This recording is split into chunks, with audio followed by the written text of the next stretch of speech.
Okay, so let us see this topic of future software management practices. So software project management practices in future, that means we are talking about some modern practices. We are talking about modern tools, technologies, latest improvements in the technology that is coming up, and what should be there, and what are some parameters that should be there in the development of the software project for the organizations. So this rapid technology improvement, it ensures the efficiency will be increased, productivity will be increased in every business, whether it is small business or large business. And here in this topic, we have to see how technology is scaling our business and project management in an altered way, and what the future plans are. Basically, project management is a kind of applied science that doesn't have any dimension. But yes, it has a dimension that is carried by factors of some managerial skills or computational skills. But the question here is what the future of project management holds up. Essentially, a project is a process which is meant to complete a service, an objective, or a product within a fixed budget, time, or resource. And in earlier days, projects had to be managed at any cost to be completed. But there was no certain management process that was discovered to manage the process or projects. So this was the biggest issue for which managers and the entire organization had to face a lot.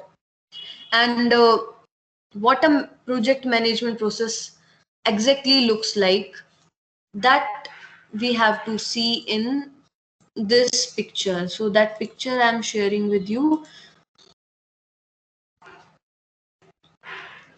that is our next slide, this one.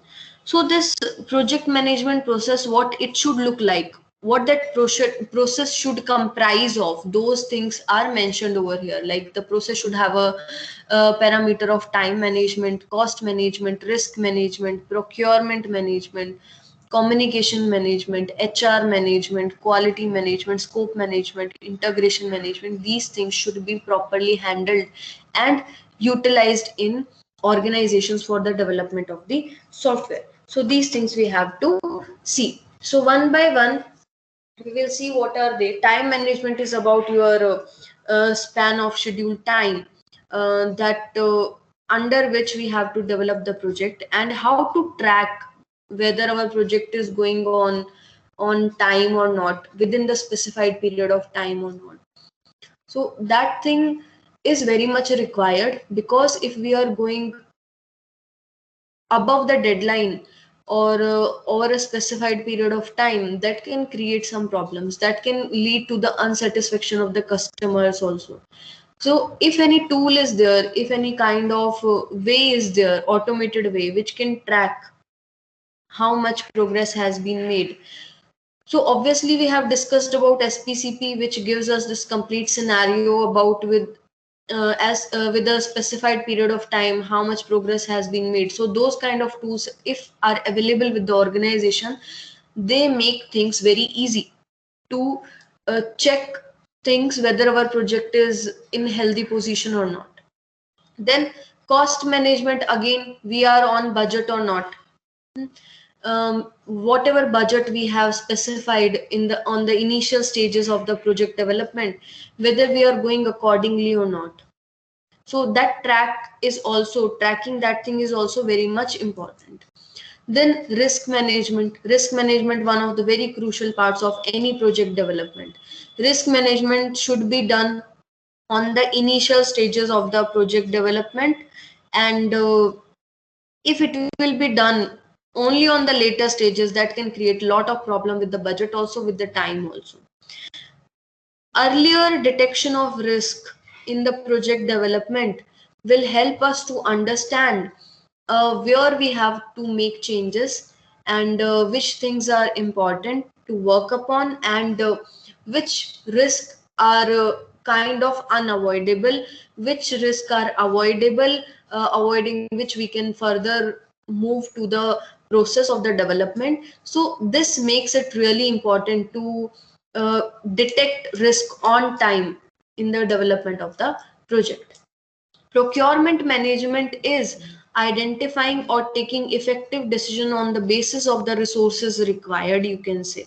Procurement means making things available, uh, or choosing the things as per the requirement, you can say. So that management is also very much required whenever the team members or other members or stakeholders of the project need something, or they are asking for something. So that kind of management is called as a procurement management, on the basis of which effective or essential decisions are to be made by authorities, and those authorities are your managers, team leaders, upper management. Then comes your communications management,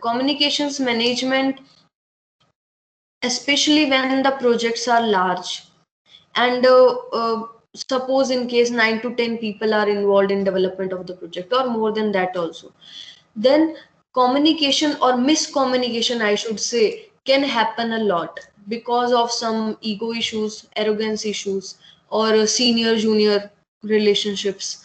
Because of those things, miscommunications can happen, which can lead to failure of the project. That's why communication management or certain kind of activities which lead to a good communication between the team members should be organized, and that is the way to manage good communication within a team, within an organization. Human resource management is related to our providing a good infrastructure, and also the people who are leaving the organization, new people who are joining the organization, their skills, their knowledge, and as per their requirement, providing trainings to them time to time for improvising the performance in development of the projects. That is human resource management. Quality management, quality, keeping track of a good quality or maintaining a quality is a work of each and every member of the project, or each and every stakeholder of the project. They have to see whether they are providing a quality product or not. That is very important part. So even if they are designers, they have to work upon a good architecture. If architecture will not be good, implementation will get affected. And if implementation will get affected, overall product will get affected. And if testing will not be okay, testers are not performing good things, a good quality testing is not there, then that will affect the complete project. A final release will be a kind of failure only. So those things are required. Scope management, what is the scope of your project? How much time it will take, how much budget it will take, which areas it will affect in real life, scope of the management. So those things have to keep in mind, and then development of the project should be done. Integration management is very essential when we are dividing our complete project into components, sub-components, and then after completion of the module implementations, different module implementation, we have to integrate them together, and then finally we have to do system testing. So that integration management, whether the environment for the development by different developers is being utilized as same or not, because when you will integrate, there should not be any problem related to the environment are different. One developer has utilized some other environment, another has utilized some other, so those kind of problems should not be there. So I think that's it about this topic.